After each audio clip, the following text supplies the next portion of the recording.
హల్లెలూయా. దేవునికి స్తోత్రం. ఈ 6వ మాట ధ్యానించుకుంటున్నా. ముందుగా చిన్న ప్రేయర్ చేసుకుంటాము. అందరూ మహాపరిశుద్ధ మహోన్నతుడ దేవాది దేవ, నీ పరిశుద్ధ ఘనమైన నామానికి దేవ, నీకు వందనాలు స్తుతిస్తోత్రం నాయన ప్రభా. నిజంగా నాయన ప్రభా, ఈ మహాశుక్రవారం నాయన ప్రభా, నువ్వు ప్రేమించి నాయన ప్రభా మమ్మల్ని నిలబెట్టావు తండ్రి. దేవ, నీ బిడ్డలు అందస్తున్నాయన ప్రభా, చక్కగా నీ వాక్యం చెప్పి నాయన ప్రభా 5 వాక్యాలు నాయన ప్రభా మాట్లాడి ఉన్నారు దేవా. ఈ 6వ వాక్యం నేను చెప్పుచుండగా నాకు సహాయం చేయండి. గత కొద్ది సంవత్సరాలుగా నాయన ప్రభా నేను వాక్యం అడగకుండానే దేవా వేరే స్థాయి తీసుకోవడం జరుగుతుంది దేవా. ఎందుకంటే నాయన ప్రభా ఆ వాక్యం నాయన ప్రభా ముఖ్యంగా నాయన ప్రభా సంఘస్థులతో కాకుండా ముఖ్యంగా ముందుగా నాతో మాట్లాడుతున్నావు దేవా. దానికోసమే నేను అత్యాశక్తితో నేను ఎదురు చూస్తున్నాను. ఈ వాక్యం నాయన ప్రభా ఈ సంవత్సరం నాకు దయచేసి ఉన్నావు దేవా. నాతో మాతో అందరితో నాయన ప్రభా నువ్వేం చెప్తున్నావు నాయన ప్రభా, దయచేసి నాయన ప్రభా మాట్లాడండి. వింటున్న ప్రతి హృదయాన్ని నాయన ప్రభా తెరిచి దాని ఆయన సారవంతమైన భూమిలో నాయన ప్రభా వెతబడి అది ఫలించినట్లుగా సహాయం చేయండి దేవా. నీవే నడిపించమని నా చేతిలో నేర్పిస్తున్నాను, ప్రార్థించి పెట్టుకున్నాను తండ్రి. 6వ వాక్యం వచ్చేసి యోహాను సువార్త 19వ అధ్యాయము 30వ వచనము. దయచేసి అందరూ కూడా బైబిల్ తెరిచి నేను వాక్యాలు చదువుతుండగా మీరు కూడా నాకు సహాయం చేయగలరు. యోహాను సువార్త 19వ అధ్యాయము 30వ వచనం.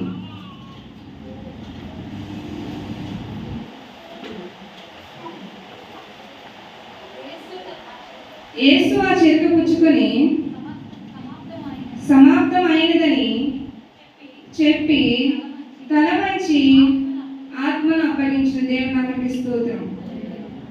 మనం ఇటువరకు చూసిన ప్రతి వాక్యంలోని అత్యంత చిన్న చాలా తక్కువ ఉన్న వర్డ్ ఇది అనమాట. చాలా తక్కువ వర్డ్లోని ఎక్కువ భావాన్ని కలుగు చేసిన వర్డ్ అనేది ఇది.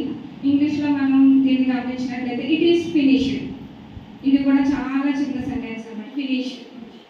అయితే ఇక్కడ యేసు ప్రభు చెప్తున్నారు సంథింగ్, నేను ఏదో ఒక విషయాన్ని ఫినిష్ చేసేసాను అని చెప్తున్నారు. ఆయన అంతా వేదంలో ఉండి కూడా ఆయన ఒక విషయాన్ని ఇక్కడ చర్చిస్తున్నారు. దాన్ని అసలు ఏంటి, ఆయన ఏం ఫినిష్ చేశారనేది మనం గమనించాలి. అయితే మనకి బైబిల్లో ఏదైనా ఒక క్వశ్చన్కి మనకి ఆన్సర్ దొరకాలంటే మనం ఎక్కడ సెర్చ్ చేయాల్సి వస్తుంది? గూగుల్లో సెర్చ్ చేయాల్సి వస్తుంది. ఇంకా బుక్స్లో అంటారు. ఇంకా Bible answer to the Bible. ఎందుకంటే ఈ ప్రపంచం అంతా బైబిల్ అంటే ప్రపంచం స్టార్టింగ్ నుంచి కూడా ఉంది కదా. గూగుల్ ఈ మధ్యన మనకి స్టార్ట్ అయ్యింది. బుక్స్ తర్వాత లిపి వచ్చిన తర్వాత స్టార్ట్ అయ్యింది. బట్ బైబిల్ మాత్రం మొదటి నుంచి ఆదికాండం నుంచి కూడా ఉంది. సో ఏ ప్రాబ్లంకైనా ఈ ప్రపంచంలో ఏ ప్రాబ్లంకైనా సొల్యూషన్ మళ్ళీ బైబిల్లోనే. అది మనకి క్వశ్చన్స్లోనే కాదు, మన జీవితానికి సంబంధించిన ప్రతి విషయానికి కూడా బైబిల్ ఆన్సర్. అందుకే మనం బైబిల్లోనే చూద్దాము. మనం అసలు ఈ ఫినిష్ అసలు ఏ పని దేనికోసం ఫినిష్ చేయడానికి వచ్చారనేది చూద్దాము. యోహాను సువార్త 4వ అధ్యాయం 34వ వచనం. దయచేసి నాకు సహకరించాలి. బైబిల్స్ అందరూ ఓపెన్ చేయండి. బైబిల్ అనేది చాలా ఇంపార్టెంట్, అందరం అలవాటు చేసుకుందాం. యోహాను సువార్త 4వ అధ్యాయం 34వ వచనం. యేసు వారిని చూచి నన్ను పంపిన వారి చిత్తము నెరవేర్చుటయు ఆయన పని తుదముట్టించుటయు నాకు ఆహారమే ఉన్న దేవుని స్తోత్రం. హల్లెలూయా. ఆయనకి అసలు ఆయన దేనికి వచ్చారంటే నన్ను పంపించిన వారి చిత్తం నెరవేర్చుటయు ఆయన పని తుదముట్టించుటయు నాకు ఆహారమే ఉంది. ఆయన ఏం ఫినిష్ చేశారని అంటే ఒకటి 2 విషయాలు ఇక్కడ కంక్లూడ్ చేస్తారు, ఇక్కడ రిప్లై చేస్తున్నారు. ఒకటి ఏంటంటే ఆయన చిత్తం అంట. పరలోకమందున్న తండ్రి ఏదైతే ఆయన చిత్తం ఉందో దాన్ని నెరవేర్చడానికి, అంతేకాకుండా ఆయన పనిని తుదముట్టించడం అంటే ఫినిష్ చేయడం. ఆ పనిని ఇక్కడ చేయడానికి నేను వచ్చానని సెలవిస్తున్నారు. ఇంతకీ ఇక్కడ 2 విషయాల్లో ఒక విషయం ముందు చర్చించుకుందాము, తర్వాత ఒక విషయం. ముందుగా పని గురించి మనం చర్చించుకుందాము. ఇంతకీ యేసు యొక్క పని ఏంటి? మళ్ళీ మనం మార్కు సువార్త 1వ అధ్యాయం 38వ వచనం చూసినట్లయితే మార్కు 1:38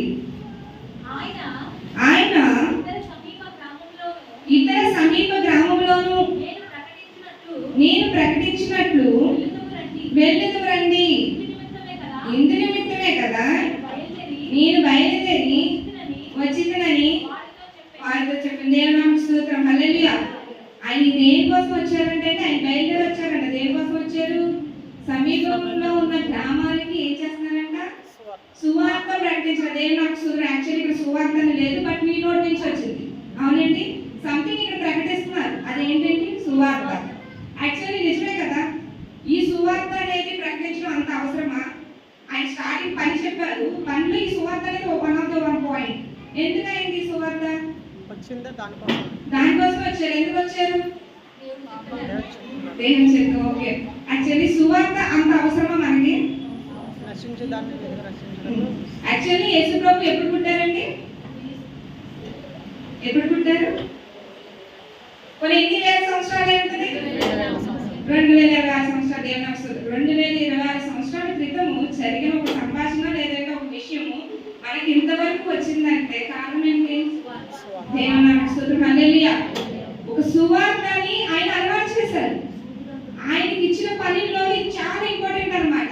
ఈ రోజు మనం అందరం మన సన్నిధిలో ఉండి మనం ఇలాంటి వాక్యాలు వింటున్నాము. ఒక మంచి నడవడికని మనం అలవాటు చేసుకోవడానికి ఒక అవకాశం వచ్చిందంటే ఏదేంటి మనకి? సువార్త మాత్రమే. సువార్త వాళ్ళ లేకపోయి ఉంటే ఆ రోజులో వాళ్ళ యొక్క శిష్యులకి, యేసుప్రభు యొక్క శిష్యులకి ఈ సువార్తను ఆయన పరిచయం చేయకపోయి ఉంటే కనుక ఈ రోజు ఇంత దూరం అనేది ఇక్కడికి రాదు. ఎక్కడో ఈజిప్ట్ లో జరిగింది, లేదంటే ఎక్కడో ఆ రోమా సామ్రాజ్యంలో జరిగినవి ఇప్పుడు మన దానికి ఎలా వచ్చినాయి? యాక్చువల్లీ ఇప్పుడు మనకి యుద్ధ సమాచారం వింటున్నాం.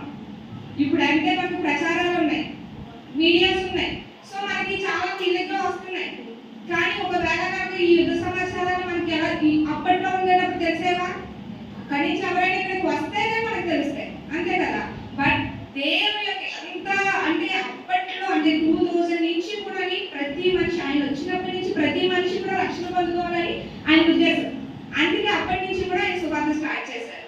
ఓకే, సువార్త అనేది చాలా ఇంపార్టెంట్ కాబట్టి ఆ పని కోసం వచ్చారు. దాన్ని నేను సక్సెస్ఫుల్ గా కంప్లీట్ చేశారు. సో అది ఫినిష్ అయిపోయింది. అండ్ తర్వాత ఇంకొక విషయం, లూకా సువార్త 24వ అధ్యాయము 44వ వచనం. అప్పుడు లూకా సువార్త 24:44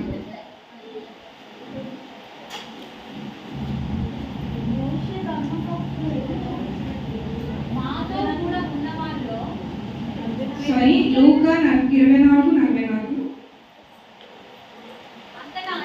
అంతటా ఆయన మోషే ధర్మశాస్త్రంలోను ప్రవక్తల గ్రంథంలోను కీర్తనలోను నన్ను గురించి రాయబడినవన్నీ నెరవేరవన్నీ మీ యొద్ద చాలని. దేవుని నామమునకు స్తోత్రం.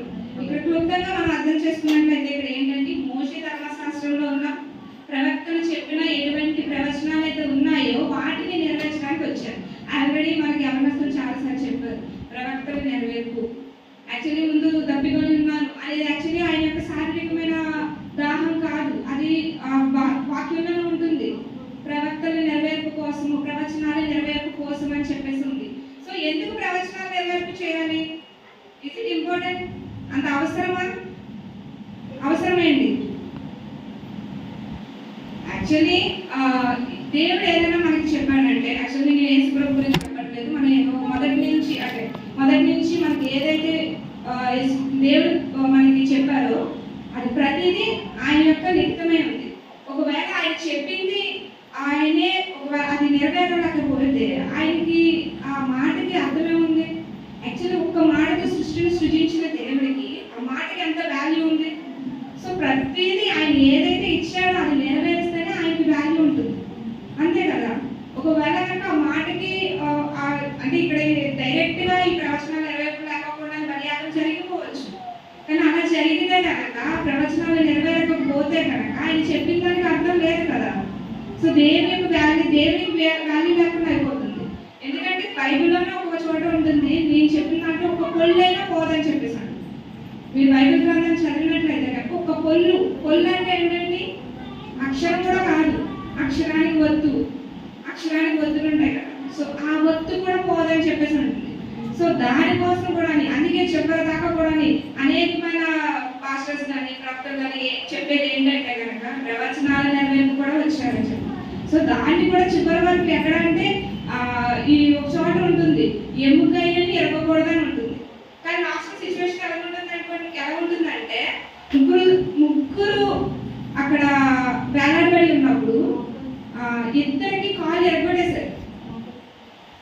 అతనికి కాలు ఎరపడేశారు. కానీ మూడో వ్యక్తి అయిన యేసుప్రభు దగ్గరికి వచ్చేటప్పటికి అప్పటికే చనిపోయాడు కాబట్టి అది ఇంకా అవసరం లేదని చెప్పి ఆపేశారనమాట. అది టెస్ట్ చేసుకోవడానికి బల్లెంతో పొడిచారు. సో అప్పుడు ఎముకలేమి విరగలేదు. సో చివరి వరకు కూడా ఆయన ఏదైతే మనకి దేవుడు ఏదైతే ప్రవచించారో, ఏదైతే మనకి ప్రవక్తలు చెప్పి ఉన్నారో అది ప్రతిదీ కూడా నెరవేర్చారు. సో అది కూడా ఫినిష్ చేసేసారు. ఇంకా ఏం ఫినిష్ చేశారు? ఇంకా మనం చూసినట్లయితే కనుక ఎఫెసీ 1:7 ఎఫెసీ 1:7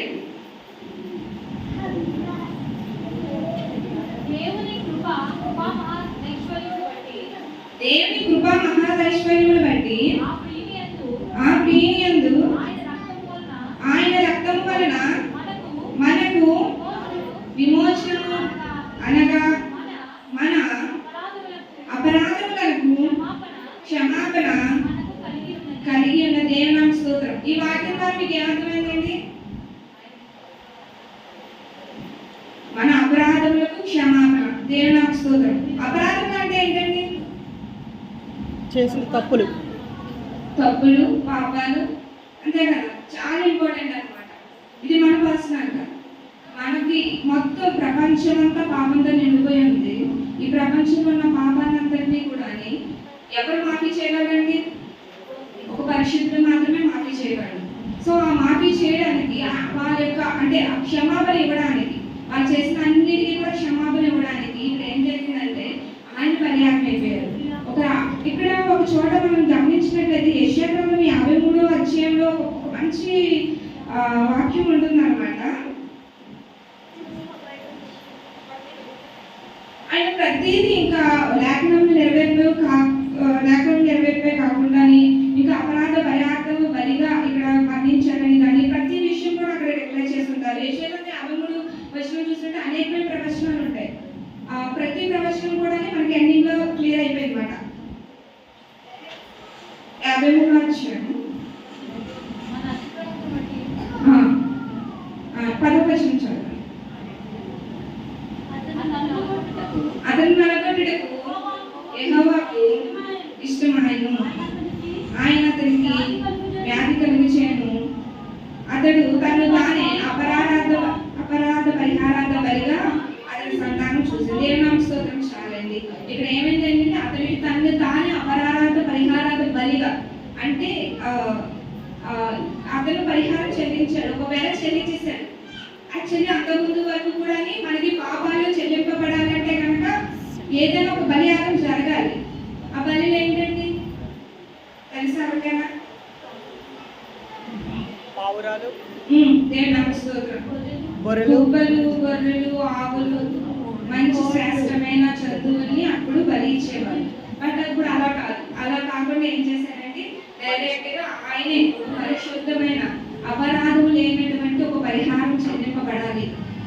అప్పుడే బలియాగం జరుగుతుంది. అప్పుడే అన్నిటి యొక్క మొత్తం ప్రపంచంలో ఉన్న కోట్లకు సంబంధించిన ప్రతి పాపం కూడా కొట్టవేయబడుతుంది.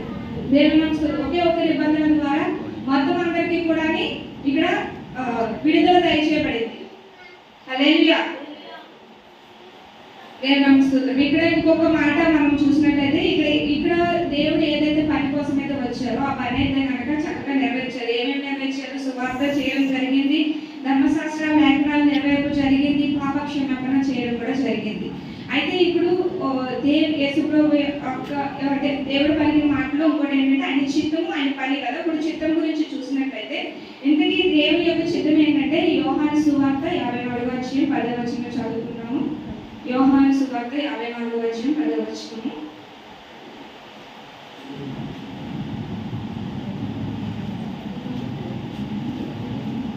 సారీ, యోహాను కాదు, యెషయా 54:10 6:50.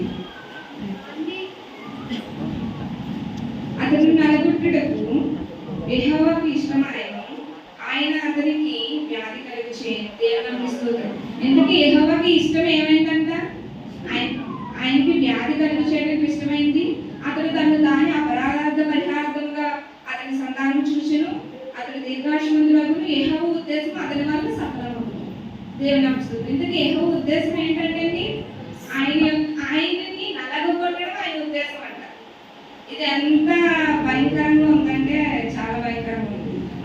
మన పిల్లల్ని ఎవరైనా అలా సాక్రిఫైస్కి చేద్దామని అనుకోం కదా. అందులోని అసలు ఏ తప్పు చేయలేనప్పుడు మన పిల్లలకి ఏదైనా తప్పు చేశారనుకో, చిన్న తప్పు కొట్టాలంటే మనం ఆలోచించి కొడతాము, మళ్ళీ రిపీట్ చేస్తూ కొడతాము. బట్ ఇక్కడ ఏంటంటే అసలు ఏ తప్పు చేయలేదు, అయినా సరే ఏమో ఎందుకు ఇలా చేశారో నాకు అర్థం కాదు. మీకేమైనా అర్థమైందండి?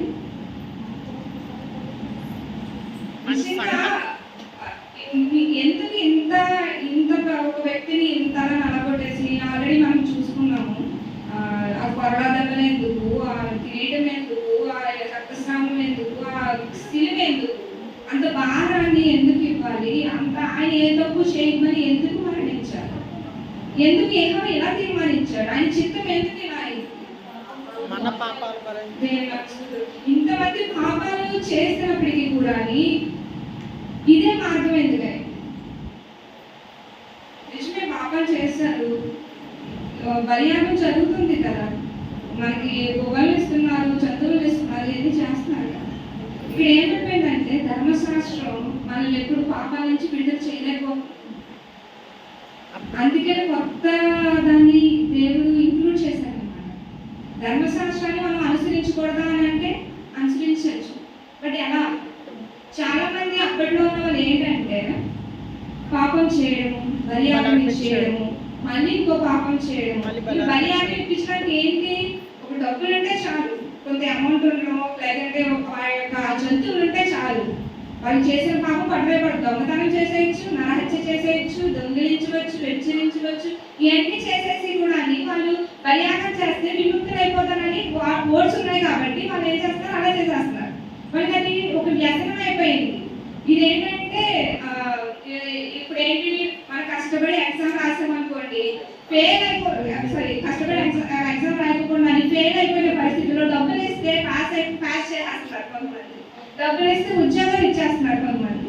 సో ఇలాంటప్పుడు డబ్బులు ఇచ్చి లంచాలు ఇచ్చి చేసే పనుల వల్ల ఏమవుతుందంటే తప్పులు ఇంకా పెరిగిపోతున్నాయి తప్ప, పాపాలు ఇంకా పెరిగిపోతున్నాయి తప్ప వాళ్ళకి ఎటువంటి మార్పు, ముఖ్యంగా పశ్చాత్తాపం లేని జీవితంలో వాళ్ళు ఉంటున్నారు. సో దానివల్ల ఏంటి, వాళ్ళ హృదయంలో మార్పు లేనప్పుడు ఈ బలియాగం ద్వారా ఏంటి, అమాయకమైన జంతువులు నశించిపోతున్నాయి తప్ప ఇక్కడ వాళ్ళు ఎటువంటి మార్పు లేదు, వాళ్ళకి జీవ మార్గం అనేది ఎప్పటికీ రాదు. వాళ్ళు ఏంటంటే ఒక మూఢత్వంగా కొన్ని ఇప్పుడు మన దేశంలో చాలా కాలం కూడా బాల్య వివాహాలు ఉన్నాయి, సతీ సహగమనం ఉన్నది. అది అప్పట్లో నీతి. ఎందుకంటే భర్త చనిపోతే భార్య ఒంటరిగా ఉంటే ఎక్కడ తప్పులు చేసేస్తుందా అని చెప్పేసి భార్య కూడా కాల్చి చంపేసేవారు. ఇప్పుడు ఆలోచించుకుంటే ఎంత దుర్మార్గంగా ఉందండి అది. వాళ్ళు కూడా అలాగే చేశారన్నమాట. వాళ్ళు కూడా అదే నీతని అదే ఇంకా అప్పుడున్న పరిస్థితులు వాళ్ళు చూసుకుంటే, వాళ్ళకున్న గ్రంథాలు చూసుకుంటే, ఇంకా వాళ్ళు బోధించే వాళ్ళు కూడా అందుకే యేసుప్రభు 12 సంవత్సరాల్లోనే మత పెద్దలతో తగ్గించుతూ ఉండను. ఎందుకు తగ్గించాలి? మత పెద్దలకి వాక్యాలు తెలియదా? వాక్యాలు ఎప్పటి నుంచో చూడట్లేదా? అంత చిన్న వయసు ఎందుకు తగ్గించాలి? అక్కడ చెప్పింది ఒకటి, వాళ్ళు అనుసరిస్తుంది ఒకటి. అందుకే ప్రతి విషయాన్ని కూడా ఇక్కడ మూఢత్వంగా మనం ఏదైనా చేస్తున్నామా అనేది కూడా మనం చూసుకోవాలి. వాళ్ళు చేసేసారు, వాళ్ళకి తెలిసి చేశారో తెలియక చేయలేదో సంథింగ్. బట్ దేవుడు మనకి ఏం పరిచయం చేశారంటే ఏది మూఢత్వంగా మీరు చేయదు, ఏది మూర్ఖత్వంగా చేయదు, ఏది ఆచారబద్ధంగా చేయదు. మీరు ప్రతి వారం చర్చకు రావడం, లేదంటే బాప్తిసం తీసుకోవడం ద్వారా, లేదంటే ఇంకా ఏదైనా గర్దమగా నోళ్ళు ఆడించి ప్రార్థన చేయడం ద్వారా మనకి విమోచన దొరకదు. అవునా కాదా? అలాగే చేయకంటున్నాను. ఇవి చేయకపోతే మనకి క్రమబద్ధీకరణ ఉండదు. బట్ హృదయపూర్వకంగా చేస్తున్నామా లేదా అనేది చాలా ముఖ్యం. ప్రతి విషయాన్ని గమనించుకోవాలి. ఏదైనా ఒక పని చేస్తున్నప్పుడు ఎదుటి వారికి ఇబ్బంది కలుగుతుందా, ఈ పని చేయడం ద్వారా మన దేవుడికి అవమానకరంగా ఉందా లేదా, ప్రతి విషయాన్ని కూడా మనం గమనించుకొని చేయాలి. లేదంటే కనుక ఇదంతా వ్యర్థమైపోతుంది. మనం చేసే భక్తి, మనం రావడము, ఇదంతా వ్యర్థమైపోతుంది. కొన్నిసార్లు ఇవి ఆచరించకూడదు అని మీరు అనుకోవచ్చేమో. అది ఎంత వ్యర్థమా, ధర్మశాస్త్రం వ్యర్థమా అని అంటే కూడా అలా కాదు. మనకి ధర్మశాస్త్రంలోని దశమ భాగాలు ఇవ్వాలని ఉంటుంది, ఖచ్చితంగా ఇవ్వాలి. ఎందుకు ఇవ్వాలి? యాక్చువల్లీ ఈ మాటకి నాకు ఫస్ట్లో అర్థం తెలియదు. అంటే నేను బాప్తిసం తీసుకొని నాకు ఇంచుమించు ఒక ఫస్ట్ ఇయర్లోనే అనుకుంటా మా బంధువులు ఒకరు అన్నిలు వాళ్ళు అన్నారు, మీరు చర్చిలకి అంటే డబ్బులు ఇవ్వాలి, డబ్బులు ఇస్తే కానీ పాస్టర్ ప్రేయర్ చేయరన్నమాట. నిజం, వాళ్ళు ఇలా అన్నారు. అప్పుడు అసలు ఎందుకు ఇవ్వాలి, వాకింగ్ చెప్తే ఫ్రీగా చెప్పచ్చు కదా, వాళ్ళు కూడా పని చేసుకోవచ్చు కదా అని చెప్పారు.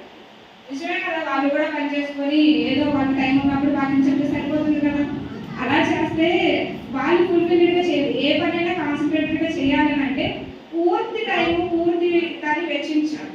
మన రెండు పడవల మీద ఎప్పుడు అంత మెమరీ అంత క్యాపబుల్ కాదు, రెండు పడవల మీద కాల్ వేసే అంత క్యాపబుల్ కాదు. మల్టీ టాస్కింగ్, చాలా మంది మల్టీ టాస్కింగ్ చేస్తుంటారు, ఆడవాళ్ళు ముఖ్యంగా. ఒకసారి ఫుడ్ చేస్తుంటారు, పిల్లలు క్యారీ చేస్తుంటారు, ఇంకా వేరే చేస్తారు. వాళ్ళు చేసేటప్పుడు చాలా మిస్టేక్ దొరుకుతాయి. మన ఇంట్లో వాళ్ళు మన మొగలు అక్కడ ఒప్పుకోరు అనమాట, ఏంటంటే ఎప్పుడు మార్చేస్తారు, ఎప్పుడు ఇది చేస్తారు. బట్ మల్టీ టాస్కింగ్ చేసేటప్పుడు మిస్టేక్స్ దొరుకుతాయి. సో కాన్సన్ట్రేటెడ్గా చెయ్యాలి, అది అదే ఫ్లోలో వెళ్ళాలంటే వాళ్ళు ఫుల్ రేంజ్గా తింటారు ఇవ్వాలి. అప్పుడు మాత్రం అందుకే బైబిల్లో పాత్రుడు పనివాడు చిన్నాడు పాత్రుడు దేవుని స్తోత్రం. ఈ మాట నేను అనుకోకుండా అది నడిచి చెప్పాను. అప్పటికి నాకు బైబిల్ నేను అంతగా చదవలేదు, నేను విన్నాను అంతే. బట్ ఆ టైంలో అన్ఎక్స్పెక్టెడ్గా ఆ మాట వచ్చింది. నిజమే అని నా హృదయానికి అనిపించింది. అప్పటి నుంచి ఇప్పటి వరకు కూడా నేను దాన్ని మీరలేదు. నేను ఆశీర్వదించబడడానికి ముఖ్యమైన కారణం అది. దేవుని స్తోత్రం. ప్రతి అంటే నేను చెప్పాలని కాదు, మీకు తెలియాలి. చాలా మంది నాకు ఎందుకు చిన్న సంచిలో పడిన మనీ కింద అయిపోతుంది చాలా మందికి. గమనించుకోండి దయచేసి, మీ సంపాదనలోని 10% పక్కకు తీసేయండి. ఖచ్చితంగా తీసేస్తే కనుక మీరు అంచెలంచెలుగా అభివృద్ధి పొందుతారు, ఖచ్చితంగా పొందుకుంటారు. ఇది నేను చెప్పాలి, ఎందుకంటే నేను రుచి చూస్తున్నాను కాబట్టి నేను చెప్తున్నాను. అలాగే ఇక్కడ మనకి దేవుని యేసుప్రభు అసలు ఏం చెప్తున్నారని అంటే కనుక ఆయన ఏమేమి ఫినిష్ చేశారంటే ఆయన పని ఫినిష్ చేశారు. ఆయన యొక్క ఈ చిత్తము కూడా ఎలాంటిదంటే ఈ వాక్యము అసలు ఆయన పుట్టక ముందే లిఖింపబడింది. అంటే ఫ్యూచర్ కూడా తెలుసుకొని ఉన్నప్పటికీ కూడా ఈ చిత్తాన్ని చేయడానికి ఎక్కడ కూడా ఆయన ఇబ్బంది పడలేదు. అంటే చాలా మంది ఆరంభంలో చాలా ఉత్సాహంగా ఉంటారు, పని ఆరంభించడం అంత ఇదేం కాదు, కానీ పని ముగించడంలో ఉంది అసలైన కష్టం. అది కూడా యేసుప్రభు మరీ తెలుసు. నాకు ఇంత పెయిన్ వస్తుందని తెలుసు, ఎంత అవమానం వస్తుందని తెలుసు, ఎంత బలహీనత వస్తుందని తెలుసు, శరీరంలో శరీరానికి అన్నిటికీ కూడా ఆయన నలిగిపోతారని ఆయన తెలిసి కూడా ఆయన ఎక్కడ కూడా ఫస్ట్లో ఎలా ఉన్నారో ఎండింగ్లో కూడా అలాగే ఉన్నారు. సో మనం కూడా అలాగే చూడండి. అందుకే మనము ఫస్ట్ బాప్తిజం తీసుకునే కొత్తలో మనం ఏంటంటే చాలా అగ్రెసివ్గా ఉంటాం. బాగా తొందరగా చర్చకి వెళ్ళాలి, బాగా పాటలు పాడాలి, అంటే మీకు చర్చలో ఉన్న పనులు చేయాలి. ఇంకా మనం చాలా విషయంలో అగ్రెసివ్గా ఉంటాము, ఆత్మలు పొందుకోవడం విషయంలో. కానీ వెళ్ళే కొద్ది చాలా ఆడిపోతూ ఉంటాయి ఆత్మలు. అలాంటిది దేవుడు యాక్సెప్ట్ చేయాలి. దానివల్ల ఎటువంటి ప్రయోజనం లేదు. అందుకే ఒక విషయం చెప్తారు, తలాంతులు ఇచ్చినప్పుడు అంట కొంతమంది దాన్ని డబల్ చేశారు, కొంతమంది దాన్ని అంటే 2 తలాంతులు ఇచ్చినప్పుడు 4 చేశారు, 5 ఇచ్చినప్పుడు 10 చేశారు, ఒకడు మాత్రం కప్పెట్టేశారు. మనం కూడా చూసుకోవాలి మనము ఎలా చేస్తున్నాం. తలాంతులు ఉన్నాయి మనకి చాలా మందికి, ఆ తలాంతుల్ని మనము కూడా స్ప్రెడ్ చేస్తున్నామా, దాన్ని అంచెలంచెలుగా అభివృద్ధి చేస్తున్నామా, ఎవరైనా కొంతమందికైనా మన ఉపయోగకరంగా మన జీవితాలు ఉన్నాయా, దేవుడు చూపించిన మాదిరికరమైన జీవితాలు మనం బతుకుతున్నామా, ఇవన్నీ మనం చేయలేకపోతే ఇంత త్యాగం చేయడం అర్థం లేదు, మనం ఇన్ని రోజులు రావడంలో అర్థం అయిపోతుంది. సో దయచేసి గమనించండి, ఆయన స్టార్టింగ్ లో ఎలా ఉన్నాడో అంతలో అలాగే ఉండి ఫినిష్ గా చెప్పాడు. దేవుడు నాకు సమాప్తమైనది, ప్రతి విషయాన్ని నేను చేసేస్తాను అని చెప్పేసి ఒక సాక్ష్యాన్ని అక్కడ కలుగుతుంది. సో మన విషయంలో మన అంతంలో మనం చనిపోయేటప్పుడు యాక్చువల్లీ ఇరాన్ లేదంటే దుబాయ్ చాలా మంచి కంట్రీస్ మాట, వెళ్ళి చూడాలి అనే కంట్రీస్ అనేవి, ఇంటర్నేషనల్ టూరిస్ట్ ట్రిప్స్ అనేవి. అలాంటి మంచి మంచి ప్లేసెస్లోని ఇప్పుడు భయంకరమైన యుద్ధం జరగడం వల్ల ఒక్క క్షణంలో వారం రోజుల్లో ఎంత భయంకరంగా అయిపోయిందండి. సో మన పరిస్థితి ఎప్పుడు ఎలా ఉండదో తెలియదు. యుద్ధాలే రాకపోవచ్చు, మన కరోనా అంతకుముందు వచ్చి ఇప్పుడు యుద్ధాలు వస్తున్నాయి. భయంకరమైన పరిస్థితి మన జనరేషన్లోనే చూస్తున్నాం. మనం ఏంటో మరి ప్రతి సంవత్సరం ఏదో ఒక దుర్మార్గాలు భయంకరమైన సిచ్యువేషన్స్ మనం వెళ్తూనే ఉన్నాయన్నమాట. అంటే అంత్యకాలంలో చనిపోతున్నాయి అన్నట్టు అలాగా ప్రతి సిచ్యువేషన్ మనం చూస్తున్నాం. సో మన ఎండింగ్ పాయింట్ ఎప్పుడు ఎక్కడ ఉంటుందో తెలియదు కాబట్టి ప్రతిరోజు సిద్ధపాటుతో ఉండాలి. ప్రతిదీ నేను చేసే ప్రతి పనిలో కూడా దేవునికి అవమానం లేకుండా ఆయన నిబంధనలకు ప్రకారంగా నేను జీవిస్తున్నాను లేదా నేను చూసుకుంటే మాత్రమే ఆయనకు త్యాగానికి అర్థం ఉంటుంది. సో దయచేసి ఈ వాక్యాన్ని దేవుడు నియమించుకున్నాక చిన్న ప్రేయర్ చేసుకున్నాము. మహాపరిశుద్ధ మహోన్నతుల దేవ మీకే స్తుతులైన ప్రభా, నిజంగా నాయన ప్రభా ఏమాత్రం యోగ్యత లేనివని మన ప్రభా నన్ను నిలబెట్టుకొని ఈ బిడ్డలతో నాతో మాట్లాడే తండ్రి దేవానికి స్తోత్రం. ఈ విధమైన వాక్యం నాయన అర్థమైపోకుండా నా జీవితంలో నాయన ప్రభా అయ్యా నిజమైన మార్పుని నేను పొందుకొని నాయన ప్రభా నిజంగా నాయన ప్రభా నేను ఇచ్చిన పనిని నేను ఫినిష్ చేయడానికి నాకు సహాయం చేయమని నా జీవితాన్ని ఆశిస్తున్నాము. ఆలోచన పెట్టుకుంటాను.